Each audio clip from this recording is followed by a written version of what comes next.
कहानी उस घर की है जहाँ बहू और बेटी को एक माना जाता था। लेकिन फिर अरे शिखा बेटा, तू रसोई में क्यों घुसी रहती है? जा, रोटी मैं बना लूंगी। नहीं नहीं माँ जी, आप बैठिए, बस सारा खाना बन ही गया है। श्वेता को बोल देती हूँ, वो खाना लगा देगी सबका। सॉरी भाभी, मेरे पास वक्त नहीं है। माँ, मुझे पैसे देना, पार्लर जाना है।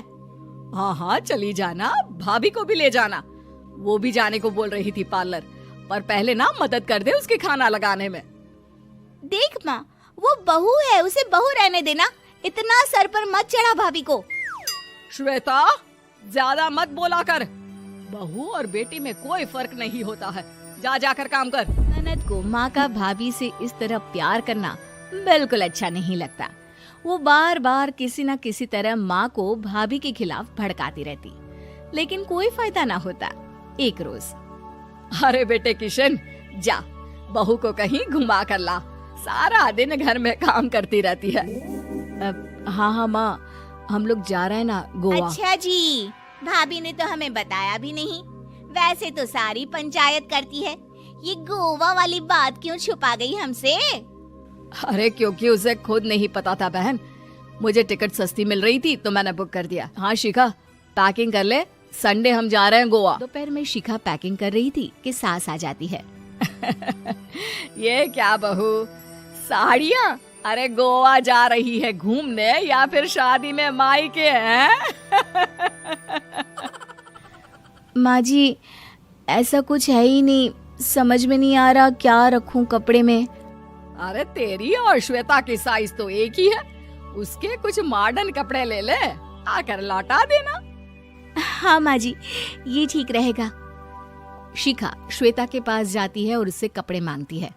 ना जी ना, मैं अपने कपड़े ना दूं, वैसे भी फैल जाएंगे मेरे कपड़े, बहुत महंगे वाले हैं। शिखा मुंह लटकाकर कमरे में आ जाती है तो सास कहती है, चल तैयार हो जा, तुझे मैं शॉपिंग करा कर लाती हूँ गोवा की। फिर क्या था, सास बहू निकल जाते हैं मार्केट और एक ड्रेस खरीद कर घर आते हैं। पहले बता देती कि नए कपड़े दिलाने वाली है भाभी को, तो मैं अपने ही दे देती ना भाभी को, मुझे दिला देती नए कपड़े। देख श्वेता, परिवार का मतलब सबके साथ रहना होता है, ना कि सिर्फ अपना सोचना। वैसे भी तुझे अच्छे संस्कार सीखने चाहिए। और रही बात कपड़ों की, तो शिखा, आज पर भी तू मॉडर्न कपड़े ही पहनेगी, कोई जरूरत नहीं है ये साड़ी वाड़ी लपेटने की। अब क्या था, घर पर श्वेता और शिखा एक जैसे रहते। पड़ोसन आती है। अरे बेटा, अपनी माँ को तो बुलाना, जरा बात करनी है। शिखा सास को बताती है और रसोई में चली जाती है। आपकी बेटी बहुत बड़ी हो गई है, इसके लिए एक रिश्ता है, कहो तो बता दूं। ये बेटी नहीं बहू है, घर में सब एक जैसा ही रहता है। वैसे मेरी बेटी भी बड़ी हो गई है, कोई रिश्ता हो तो जरूर बताना। रिश्ता लेकर उन लोगों के घर आती है। तब श्वेता की होने वाली सास कहती है, तो ये घर है, कितने मंजिल का है? और ये बहू ने आपकी क्या पहन रखा है, जीन्स टॉप? अरे भाई, साड़ी वाड़ी नहीं है क्या इसके पास? देखिए, सर्दी है तो साड़ी में बहू कैसे मैनेज करती, वैसे पहनती है साड़ी भी।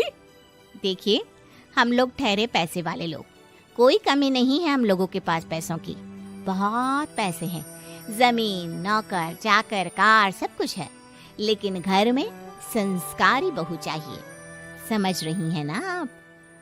सास कुछ कहती कि श्वेता बोल पड़ती है, हाय रे, नौकर चाकर से लेकर जमीन, कार, पैसा, हाँ हाँ मुझे रिश्ता मंजूर है, मंजूर है मुझे। अरे रुक जा श्वेता, मैं बात कर रही हूँ ना। देखिए, हम लोगों के घर इतनी आजादी नहीं मिलेगी। अरे हाँ कर देना माँ, हाँ कर दे जल्दी से।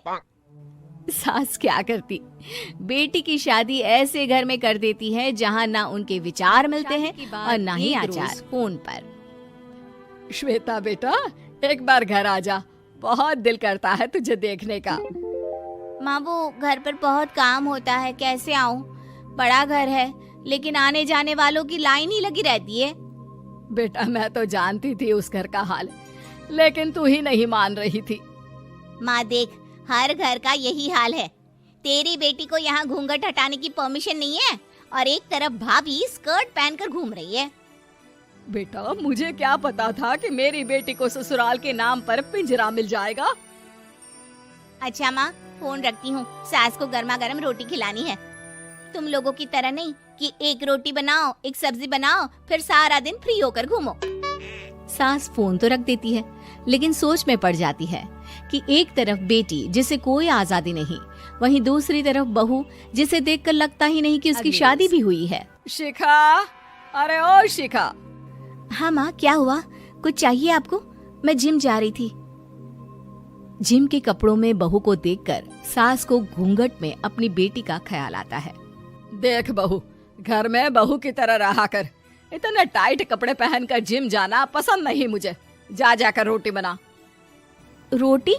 माँ अभी तो शाम के 6 बजे हैं, इस वक्त रोटी? अब क्या मेरे खाने पीने पर भी पहरा है? अरे जब मर्जी तब मैं अपने घर में खा भी नहीं सकती क्या? बहू को अजीब लगता है। वो समझ नहीं पाती कि जो सास कल तक इतनी सपोर्टिव थी, उन्हें अचानक से क्या हो गया। वो किचन में जाती है, गरम रोटी के साथ 2 तरह की सब्जी, रायता, सलाद सब लेकर सास के पास आती है। माँ जी, खाना। इतना सारा खाना? राक्षस समझा है क्या मुझे? रोटी मांगी थी मैंने गर्मा गर्म बस। पर माँ जी, रोटी खाती किससे आप? सब्जी तो बनानी थी ना। अरे भूख मर गई मेरी तेरी बहस से। जा जाकर काम कर, अंदर पूरी रसोई साफ कर। बहू अंदर चली जाती है। थोड़ी देर में श्वेता घर आती है। अरे शिखा, जल्दी से चाय ला, पकवान बना, मेरी बेटी आई है। अरे नहीं नहीं माँ, ड्राइवर बाहर खड़ा है। मैं तो घर का कोई सामान खरीदने के बहाने यहाँ आ गई हूँ, मुझे जाना होगा। अरे बेटा, पर कितने दिनों बाद देख रही हूँ तुझे, रहने आ जाना 2-4 दिन के लिए। आ जाऊंगी माँ, जब मेरी सास मरेगी तब। मैं तो रोज मन्नत मानती हूँ कि मेरी सास मर जाए तो अच्छा है। अच्छा चल, जा रही हूँ माँ। हे भगवान, कैसे कैसे दिन देखने पड़ रहे हैं मेरी बेटी को। अंदर जाती है, जहाँ श्वेता की जिम वाली सहेली का फोन आया होता है। क्या बात है, आज जिम नहीं आई? अरे पता नहीं यार, आज माँ को क्या हो गया अचानक। पर खैर कोई नहीं, लगता नहीं कि मैं अब जिम आ पाऊंगी। शिखा स्पीकर पर बात कर रही थी, जिसे सास सुन रही थी। यार ये सास ना होती ही ऐसी है। मैं तो कहती हूँ बुढ़िया जल्दी मरे और तू आराम से जिए। शिखा को सहेली की बात पर गुस्सा आ जाता है। माँ के मरने की कौन सा बच्चा दुआ मांगता है मोहिनी? आगे से ऐसी बात मेरे सामने मत करना। हमारे घर की शोभा ही माँ है। क्या हुआ जो थोड़ी सख्ती दिखा रही है? उसमें भी कोई ना कोई उनकी भलाई ही होगी। मैं तो कहती हूँ भगवान मेरे जैसी सास सबको दे, जो सिर्फ माँ की तरह है। सास वाली तो कोई बात ही नहीं है उनमें। सास ये बात सुन रही थी। उनकी आंख में आंसू आ जाते हैं कि क्यों वो बेटी की किस्मत में बहू को भी भागीदार बना रही थी। शिखा, अरे ओ शिखा, क्या हो गया? जिम नहीं जाना क्या?